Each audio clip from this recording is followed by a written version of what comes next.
Hello ninyo guys. Nakita ninyo nga ang tip rule mo na makita sa kabaguang panahon. Nasulan na sa mga unit sa inches, sa meter, decimeter, millimeter, ug yard.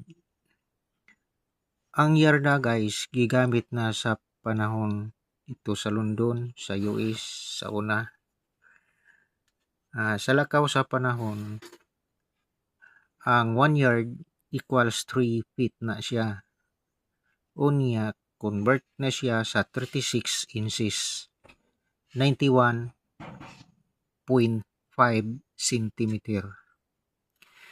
Sa 1791, gisagop sa Pransya ang metric system. Diha nagsugod na kining gigamit natong meter.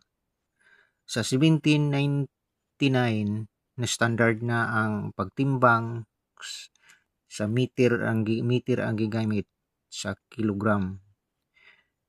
Diha nagsugod guys ang niyanang mga panahon na nga kanang 10 cm equals 100.